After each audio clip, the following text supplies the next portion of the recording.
पास गए, आपके स्टेट को गए, आपके हर जिले को गए, आपके जिला पंचायत को गए, आपके पंचायत को गए, लेकिन हमने जो 10 साल में किया वो ये पूरे आपके सामने है। और ये सारी चीजें गरीबों के लिए है, और गरीबों के लिए जो कार्यक्रम है जरा उससे आपको नफरत है। कौन से चीज में आप नंबर 1, इन्वेस्टमेंट में भी महाराष्ट्र नंबर 1 है, आप नहीं है। आप कौन से भी चीज में लो, या हेल्थ लो, एजुकेशन लो, मुझे मानना पड़ता है आप बातों में एक्सपर्ट है, प्रचार में एक्सपर्ट है, इसीलिए आपको ये मार्क्स मिला है। ये मत कहिए आप 40 लोग हैं, हम 300 के ऊपर है, दबाई, ये दबने वाले नहीं है। मैं ये क्यों आपको बता रहा हूं कि ये चीजें हुई हैं, लेकिन हमको प्रचार नहीं मिला। इसके अच्छा काम करने के बावजूद भी जो आश्वासन दिए, जो आगे का कहे, तो उनके लिए कोई कहा कि गुजरात जाके देखो मॉडल। मैडम गुजरात में उनके पास ही, और आपके पास यूएनडीपी का भी रिपोर्ट होगा, और मैं टाइम्स ऑफ इंडिया और दूसरे पेपर्स जो हिंदुस्तान टाइम्स जितने भी पेपर्स आते हैं उसमें देखा कि हेल्थ के बारे में क्या आप नंबर 1 है, क्या लिटरेसी में आप नंबर 1 है, क्या आप इवन पर कैपिटा इनकम में आप क्या नंबर 1 है, कौन से चीज में आप नंबर 1, इन्वेस्टमेंट में भी महाराष्ट्र नंबर 1 है, आप नहीं है।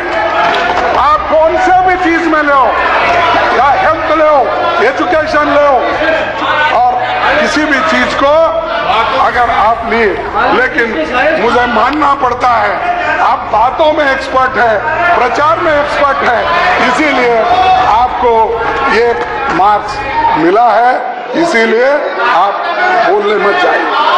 और हेल्थ के बारे में मैं बताऊंगा, 7,248 करोड़ खर्च किए थे, लेकिन इस 10 साल में 36,322 करोड़ रुपए यूपीए गवर्नमेंट ने की है, यानी 7 टाइम्स।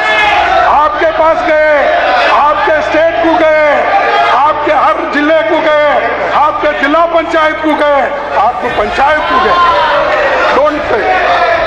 और माइनॉरिटीज की बात, सबको लेके चलने का हमने वायदा किया है, और उसके लिए हम पूरी कोशिश करेंगे। पासवान साहब ने आश्वासन दिया, और प्रेसिडेंट स्पीच में भी इसके लिए हमने कहा है, उसको देखिए उन्होंने कहा।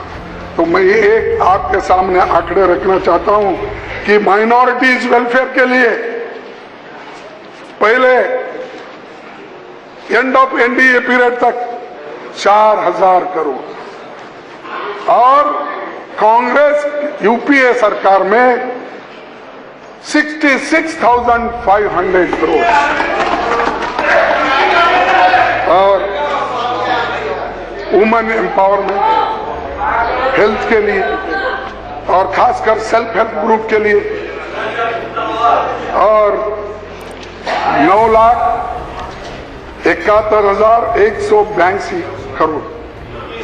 तो इस वक्त 41,16,000 करोड़ ये सेल्फ हेल्प ग्रुप के बेनिफिशरीज हैं, और ये हम जनता के सामने रखा, और आपके सामने भी मैं रख रहा हूं, इसलिए कि ये ना हो कि क्योंकि रूडी साहब ने जो बताया इलेक्शन स्पीच में अपने यहाँ पर, उसी लिए मुझे बताना पड़ रहा है, नहीं तो नहीं बताता था, मैं दूसरी चीजों पे जाने वाला था।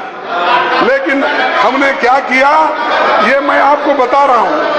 और दूसरे बिजनेसमैन को क्रेडिट फैसिलिटीज के लिए उस वक्त 80,000 करोड़ दिए थे, तो हमारे जमाने में 5,27,000 करोड़ रुपए छोटे और मोटे बिजनेस के लिए। और एजुकेशन में आपने सिर्फ 10,000 करोड़ रुपए खर्च किए थे। इस 10 साल में 79,450 करोड़, यानी 8 टाइम्स इसका एक्सपेंडिचर किया। इसका मतलब ये है कि एजुकेशन के बारे में भी जो यूपीए गवर्नमेंट ने ध्यान दिया, जो पैसा दिया, शायद ही किसी ने इसके तरफ उतना ध्यान नहीं दिया। और ये क्यों हुआ?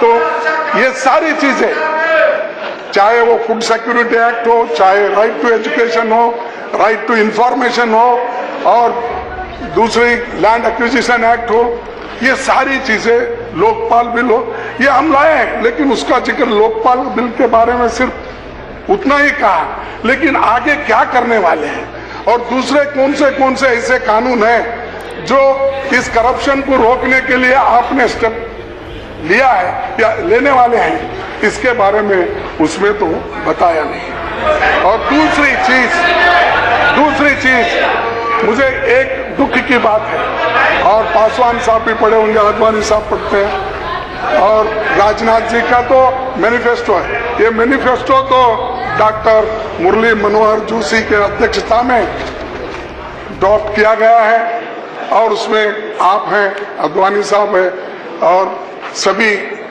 6-7 लोग प्रमुख पात्र उसमें लिए हैं।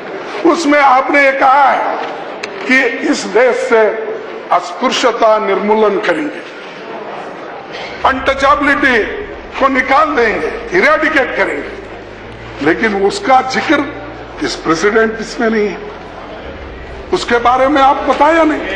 अरे इस देश में कम से कम 22% अनटचेबल्स रहते हैं, उनके हित के लिए 1-2 सेंटेंस आप क्या करने वाले हैं उसका नहीं।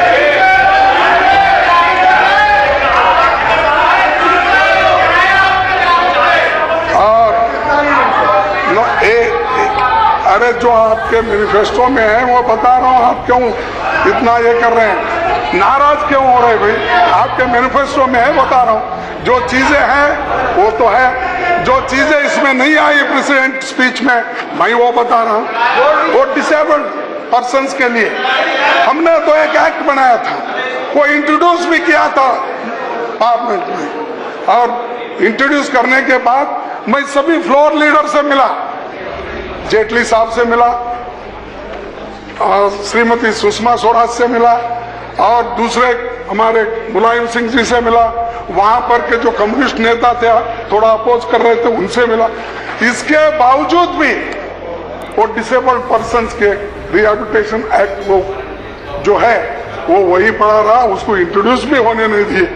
आप उसकी बात करें, ठीक है, लेकिन जो चीज हमने लाई थी, जो चीज हमने बताई थी, वो सारे लोगों के हित में था, लेकिन उसको किसी वजह से पॉलिटिकलाइज बनाकर उसको रोक दिया गया। ऐसे कई चीजें हैं। Atrocities act, prevention of atrocities, SC/ST act, वो भी वो ऑर्डिनेंस के रूप में अब लाए हैं, अब उसको निकाल देंगे शायद। इस सेशन में निकालना तो नहीं होता, आगे के सेशन में तो आप खासकर इंटरेस्ट लेकर उसको निकालेंगे, ऐसा मैं समझूंगा। तो ये जो चीजें हैं, तो ये सारी चीजें हमने करते आए हैं। ये नहीं, वो हमारे मित्र हैं। अब प्लीज हो गया, नो बीच में नहीं, मैं समझ सकती हूँ, आप प्लीज।